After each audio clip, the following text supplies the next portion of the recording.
I saw as it happened because I saw the flat next to mine. The roof was starting to go off. Like I was so scared. Sidale umonakalo ongathethekiyo isaqhwithi esihlasele eRandfontein kwintshona Randi ze sashiya abantu benxunguphele emva kokuba amakhaya abo aye atshabalala.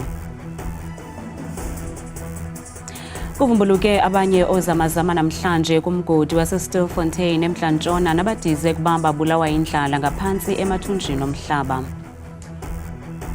Ditoki o tsamaile. Modimo wa bolo o tsamaile. Go iwile ka lengwele. Wothula lumnqwazi uLucas Masterpieces Moripe ngesiphiwo sakhe singummangaliso kwanokuvuselela umdlalo webhola ekhatywayo kweli kwinkonzo yakhe yomngcwabo ekhethekileyo yaseburhulumenteni yephondo ePitoli.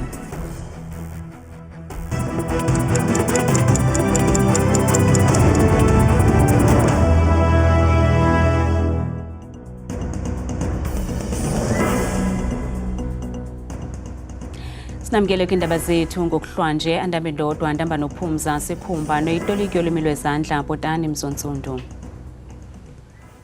Abanye babahlali baseRandfontein kwintshona yeRhawuti banxunguphele emva kokuba amakhaya abo aye atshatyalaliswa sisaqhwithi namhlanje bebecholachola iintsalela zezinto zabo ukanti abahlali baseMohlakeng naseTukomsreg ngabona baluve kakhulu lwamvila lwesisaqhwithi ukanti ngabantu abangama-24 abayebonzakala. Abahlali abathwaxwe nobomi sisaqhwithi kwezinye indawo zaseRandfontein entshona Randi baziva bephelelwe lithemba emva kokuba amakhaya neemoto zabo zishiywe zonakele. Iintsapho ezingaphezulu kwewaka ziye zachaphazeleka koku. Elinye lamaxhoba lithi ikhaya lalo nendawo yokusebenza zitshatyalaliswe sesisaqhwithi kwaye oko kumshiye ekhathazekile. I was worried where to go, what to do at that moment. Like I saw as it happened because I saw the flat next to mine. The roof was starting to go off. Like I was so scared. We managed to be moved to another new blocks, new places, which is much better. The only trouble right now, it's the electricity sort out, the water sort out. We didn't sleep last night because the police was patrolling here to protect our things, but we can only thank God. Abanye abahlali bathi khange bakwazi nokulala ukanti kwabanye esisaqhwithi sibotyoze imoto. Izakhiwo zetyalike nazo azisindanga kwesisitshingitshane. We would love to really have everything back to normal on Sunday. But I believe that we'll be able to see by tomorrow, Saturday. As you can see, nothing is really forthcoming from the community or from sponsors. So it's very difficult to really answer that one to say that Sunday will be running as normal. We would love to really, honestly speaking, but it's totally out of our hands now. Iziko elijongene nentlekele lephondo lityelele indawo ezichaphazelekayo ukuncedisa iintsapho ngoncedo olufunekayo lokwakha kwakhona amakhaya azo nokubonelela ngendawo yethutyana yokufihla intloko kwabo basweleyo. IJohannesburg Water ilumkisa abahlali baseRhawutini kuba hleze bajongane nokunyuka kwezinga lokuvala kwamanzi njengelinge lokusombulula ingxaki kunkinkisho lwamanzi kwesi sixeko. Amagosa aphezulu kweli ziko athe thaca izicwangciso zokuqinisekisa unkinkisho lwamanzi oluzinzileyo ukuya phambili. Kodwa nangona kunjalo, iJohannesburg Water ixhalabile lizinga eliphezulu lokusetyenziswa kwamanzi. Isiquququ sendaba olwethu yamba uyabuya kwakhona. IJohannesburg Water ibibambe inkomfa nonondaba namhlanje nalapho ithe thaca amanyathelo okuqinisekisa unkinkisho olusesigxina. IJohannesburg Water ithi ukusetyenziswa kwamanzi kwesisixeko kusaxhalabisa nanjengoko kuphezulu xa kuthelekiswa nomthamo obekiweyo wonkinkisho lwamanzi. Our residents are aware and we've communicated quite extensively and we continue to do so. We currently are under level 1 water restrictions as at 1st September 2024. What that means, it prohibits certain activities between 6 in the morning and 6 in the evening daily. Some of the activities are no watering of gardens with a hosepipe, filling of swimming pools, washing of cars or paving, using hosepipes or high pressure, equipment. uMansami uthe waphinda wavakalisa inkxalabo yakhe mayelana namanzi avuzayo kwesi sixeko. We have identified 22 reservoirs in our fleet of reservoirs that are leaking, over and above the acceptable leakage rate for these structures. Ukanti inkokheli yebhunga le-DA uBelinda Kaiser uthi izicwangciso ezibhengezwe iJohannesburg Water azizinazisombululo. They still don't have a plan. They talk about the 22 reservoirs that they have seen that are that have leaks. But why were these leaks not detected earlier and the repairs and maintenance being done on it? He's only talking about the repairs starting and the designs only starting from February 2025. But the residents are now without water. uMansami uthi kuye kwathatyathwa amanyathelo okuthintela ukuvuza kwamanzi ngenjongo zokunciphisa ilahleko yamanzi. Ukwathi bajongene nengxaki yabantu abasebenzisa amanzi ngokungekho semthethweni. Kuphume abanye ozamazama abali-17 namhlanje kumgodi waseStilfontein eMntla-Ntshona. Kukho iingxelo zokuba isibini sabo sineminyaka eli-16 neminyaka eli-19 ubudala. Abazamazama badize ukuba babulawa indlala ngaphantsi emathunjini omhlaba kwaye banqinile ukuba ikhona imipu ngaphantsi kulo mgodi. Liphumile elinye iqela labombi mgodi namhlanje kwaye abasemagunyeni bathi uninzi lwabo ngabemi baseMozambique. Ukanti uqina umnqwazi kumbutho omele abemi baseMozambique ngezingxelo. Ahuluhulu rina Jekahari organization. Singumbutho sivakalelwa kabuhlungu xa sibona abantu bakuthi bebandakanyeka kulwaphulo-mthetho. Sicela kubo bonke abantu abasuka eMozambique bazibondakanye nalo mbutho ukuze siqalasele imiba kwaye sibancede. Bawutwisisa bayikamanya le organization. Uthi lo mbutho uceba ukwenza uphando olunzulu ngelokuqinisekisa ingxelo ezithi eliqela labombi mgodi babuya eMozambique. eMozambique lilizwe elingummelwane likufuphi noMzantsi Afrika kwaye loo nto yenza ukuba kube lula ukucinga ukuba abaphambukeli abangekho mthethweni ababonwa kwaye benze ulwaphulo-mthetho bevela eMozambique. Ngoko ke thina njengombutho sizimisele ukwenza uphando lwethu oluza kuqinisekisa ukuba ngokwenene aba basebenzi mgodini abangekho mthethweni ngabaseMozambique kusini na.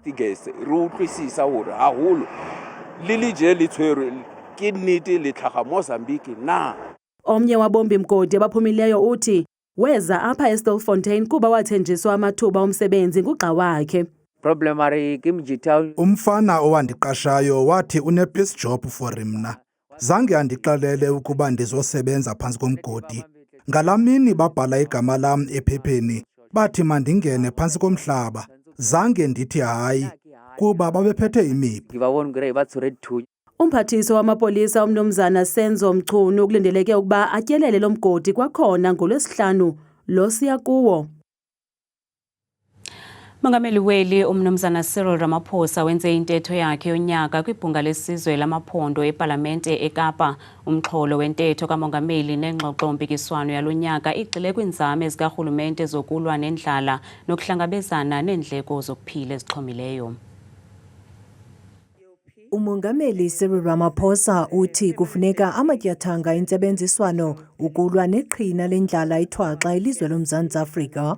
Ukuthethe oku kwintlanganiso yebhunga lesizwe lamaphondo eParlamente eKapa namhlanje ngethuba esenza intetho yakhe yonyaka kweli bhunga. Poverty, unemployment and inequality are so perverse and so persistent that we sometimes fear we may never overcome them. Through our collective actions, we will be able to end poverty in our country as well. Ukwagangathe phezu kolwaphulo-mthetho nobundlobongela njengezona ezivubela indlala. Noko kunjalo uthe akhona amaqhinga bawagwadlileyo okujongana ngqo nale ngxaki. In this administration, the South African Police Service will implement a more data-driven approach to target violent crime hotspots as well as to direct resources accordingly. The South African Police Service, through more effective policing, will continue to work with communities through community policing forums to promote the role of citizens in reducing crime. Le ntetho ke iphelekwe ingxoxo-mpikiswano yamaqela ohlukeneyo Amanye ekhwela ezehlela kwi-ANC ngokuphanza kweli dabi ngelixa evume ngamxhelo omnye kumaqhina entsebenziswano okukhupha eli lizwe emxobhozweni wendlala. Under the ANC, promises of a better life for all have turned into a bitter pill for most South Africans to swallow. Poverty remains entrenched, and the rising cost of living is choking millions of households. The problem of poverty, Chairperson, is not the concern of the poor people alone. It's a challenge facing all humanity, for which we need to seek collective solutions to reduce and finally eradicate. Today, more than 30.9% of South Africans are unemployed, a human tragedy affecting millions of households. Youth unemployment stands at a staggering 59.6%, leaving an entire generation without hope or opportunity. Umongameli ukwathe enye yentsika abaza kuxhathisa ngayo ukusabela kwisikhalo sobundlobongela obusekelezwe kumanina kukuxhobisa abasetyhini kwezoqoqosho. Urhulumente wephondo laseGauteng namhlanje ekhokelwe ngumphathiswa ojongene nezezimali kwanophuhliso loqoqosho uLebohang Mayile usingathe imbizo e-Everton kumasipala wesithili saseCitibank nabanini izindlu abakushishino ezilokishini. Le yinxalenye yenzame ezikarhulumente eziqhubayo zokujongana nemiba echaphazela ushishino lwabanini izindlu ekwajolise ekuphuculeni uqoqosho lwelokishi. Lembizo ijolise ekubandakanyeni abaninizindlu ezilokishini kuphathelene nokucandwa komhlaba ukuthotyelwa kwemigaqo kwanemiba yolawulo lwamashishini abo. Liphulo likarhulumente ke eli lokuxhasa uphuhliso lwelokishi. Ne ke bua ka yona re nyakang go yetsa re le mmuso gale re bua ka ntšhafatso le tsosoloso ya moruo makeisheneng. Kudala sithetha ngokuvuselela ilokishi zethu yaye asithethe ngeziphaza shop kuphela. Xa sithetha ngokuvuselela ilokishi sithetha ngemveliso, ukusebenza noqoqosho. Kwilokishi zethu azikho imveliso. Aribui ka dispaza shop. Umphathiswa wezezimali nophuhliso loqoqosho kweliphondo uthi balungisa ukuhlala ukwathe bafuna ukuba amashishini asekuhlaleni bengawabantu beli loMzantsi Afrika. Aibe batho ba mo South Africa ba ba ranang dikgwebo tsa mo South Africa tsa o tshwana le dispaza shop, disaloon, dichisanyama. Sifuna abantu beli babe namashishini ngoba kwamanye amazwe awunakuze uvunyelwe uqhube ispaza shop. Urhulumente kufuneka beka abemi beli phambili ukuba akakwenzi oko makakhutshwe kulawulo. Mmuso tshwantse o beye di-interest tsa batho ba Afrika Borwa pele. Di-interest tsa batho ba rona tshwantse di tle pele. Mmuso o sa beyeng di-interest tsa batho ba rona pele a se mmuso o tshwanetseng gore o be ofising o. Ku mmuso o tshwanetseng o tswe. Kananjalo umphathiswa ugxininise ukubaluleka kokunika ingqwalasela kwezona zizathu ezingunobangela okokuba abemi beli baqashise ngezindlu zabo kubanini zivenkile abavela kwamanye amazwe. Ngomso kuza kusingathwa iphulo elibizwa Never Again. Injongo yalo ukukhuthaza ulutsha ingakumbi abafundi kuba bangazintyinkyi ngotywala njengoko abanye babo beza kubhiyozela ukugqiba ukubhala. Eli phulo lijonge ukuthintela kwakhona isiganeko sokubhubha kwabantwana abangama-21 kwindawo yentselo eNyobeni eMonti ngonyaka ka-2022 nababebhiyozela ukugqiba kwabo ukubhala imviwo. Ngoku siqhagamshelana nomququzeleli weli phulo uLinda Tom ngeZoom. Linda, yayililishwa elikhulu intlekele yokusweleka kwabantwana kwindawo yentselo eNyobeni eMonti kwiminyaka emibini edlulileyo. Ingaba iphulo lenu liza kunceda njani ukuqinisekisa ukuba le ntlekele ayisokuze iphinde yehle? Okokuqala ndithanda uzibulisela kwabaphulaphuli. Into yaseNyobeni esisiganeko esikhulu kakhulu kuthi yaba yindlela esibonisayo ukuba ingaba ulutsha lethu alihoyekanga, ingaba bapha abantu abadala ukuze basincede. Ukudibana kwethu ngomso nabazali, ukudibana kwethu ngomso nolutsha, ukudibana kwethu ngomso nomphakathi, sinenjongo ukuba ingomso lethu lizoba bhetere, abantwana bazawuthetha ukuthi baziva njani. So siyitshawekazi singabantu abazixeba, we want to make change, we want to make a difference, but also sisebenza nabazali isikakhulu siyababiza ke ngomso njengoba ngesisixesha senzeka eNyobeni. Njengoba nizawubiza abazali ngomso, Linda, ingaba yeyiphi indima bona abanoyidlala uqinisekisa abantwana babo abazibandakanye kwaphela nalamaphulo ePensdown? Okokuqala, abazali bethu indlela esikhuliswe ngayo ayifani ngalaa xesha lokuqala lomama bethu otata bethu. Izinto zitshintshile, izinto ezininzi. It's such an eye-opener that sizixelela ukuba abazali need to be part, to take responsibility and accountability. Ulutsha ngokubanzi neenkokheli zethu ndingazilibelanga futhi ukuzibiza ukuthi they need to take part, take accountability of what is happening as a whole. So ndibabiza bonke nsithi mabamanyane nathi so that we have an end goal towards of ba into eyenzeke enyobeni ingazibiphinde yenzeke nanini na eMzantsi. Linda, enkosi kakhulu sisi, siyabulela kakhulu ngexesha lakho. Ubekwe kwikhaya lakhe lokugqibela namhlanje uLucas Masterpieces Moripe kwinkonzo ekhethekileyo yaseburhulumenteni yephondo nebibanjelwe kwibala elithiwe ngaye iLucas Moripe Stadium eAtteridgeville ePitoli. Izithethi zilothulela umnqwazi eliqala ngesiphiwo salo esingummangaliso kwanokuvuselela umdlalo webhola ekhatywayo kubantu abaninzi kweli. uMasterpieces usweleke ngoLwesibini weveki ephelileyo emva kwengulo ende eneminyaka engama-74 ubudala. Usapho, abahlobo, amagqala ebhola ekhatywayo, amagosa aseburhulumenteni kuquka nomongameli weCAF uGqirha Patrice Motsepe bebengungelene kwibala iLucas Masterpieces Moripe ePitoli namhlanje beyokukhahlela ukugqibela kuLucas Moripe. We will never recover from this. However, the journey still continue. We will continue trying to do whatever Masterpieces did in his life. Umphathiswa wezemidlalo kweli umnumzana Gayton Mackenzie wathulele umnqwazi iphondo laseGauteng ngokuwonga eliqala lisaphila ngokuthi lithiye ibala laseAtteridgeville iLucas Moripe Stadium ngalo. Other provinces can learn. We have great legends in those provinces. Maar you will hear Free State Stadium, Newlands Stadium, Kibomang Newlands is about. We need our legends, the stadiums to be named after our legends. Umbutho olawula ibhola ekhatywayo kwilizwekazi Afrika iCAF nawo ukhahlele kweli qala. Macro Masterpieces Moripe was one of the most gifted, one of the most talented football players that South Africa produced, that Africa produced, and that the world produced. Urhulumente waseGauteng uthi uza kuqinisekisa ukuba alicimi igama likaLucas Moripe kwaye nomzila wakhe awulityalwa.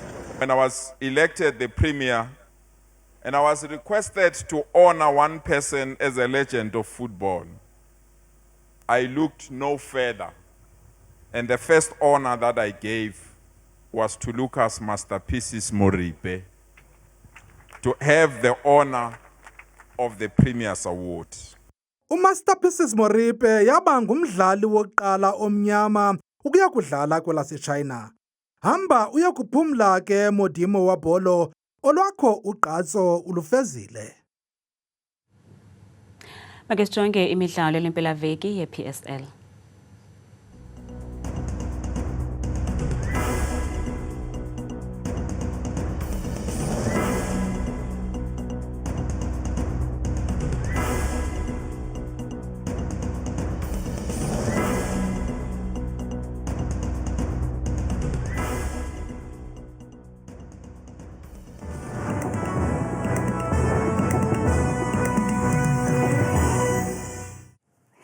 Babeka sibini ke madikela nomamzango deskeni yendaba ndikubulise nawe mbukele ekhaya ndikwamkele bethuna eqongeni lam leMozulu mnaki igama lam kuthabile makaphela ndingumomthembu mvanje nansi bethuna imozulu leyo ke siyesivule mbukele ekhaya ngokuphawula kaloku iziganeko zamvanje apha eMzantsi Afrika ngokubanzi futhi kuhle kumiyoli kuconge kamandi nje phansi kamandla apha embini phako diara futhi kuhle kwasekuseni bevuswa sisibhozo kuye kuconge kakuhle phaya ngemva kwedinala ngamashumi amabini nje azakhathe sisixhenxe kanti ke amaqondo wakho mbukele ekhaya aphansi naphezulu iphondo lokuqala nqa iphondo kusempuma koloni njengapha koRhafu pha kumazantsi welaphondo kwasekuseni futhi bevusa seso sithoba qabaqaba ngamafu nje xa besonga usuku lwabo ngahosana pha kokaldo kusekuseni sekuhle kamnandi phaya ngo9 degrees mbukele ekhaya ithi chunam sijoke kokubanzi kwakhona phaya ephondweni lase Free State ngomsa amazantsi njengapha eBloemfontein phaya neziphaluka kwasekuseni kuhle kucwengile ngesasithoba baqhube nosuku ngamashumi nje anesithandathu kanti ke phaya ephondweni lasentshona koloni ngomso njengapha kwimpuma yelaphondo namazantsi njengapha eGeorge kwasekuseni futhi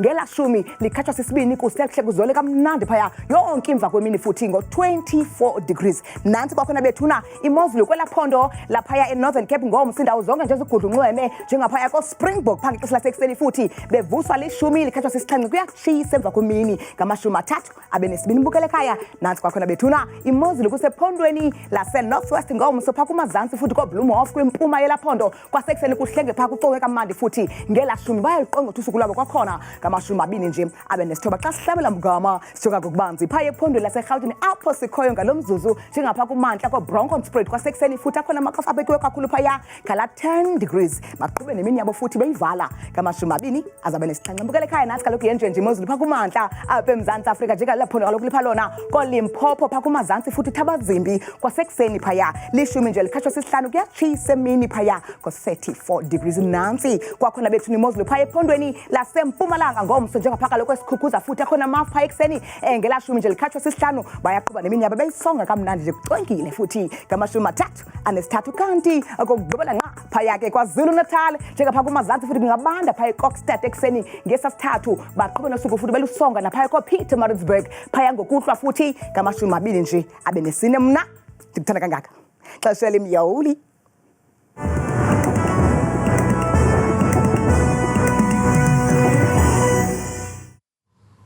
kamnandi mawethu.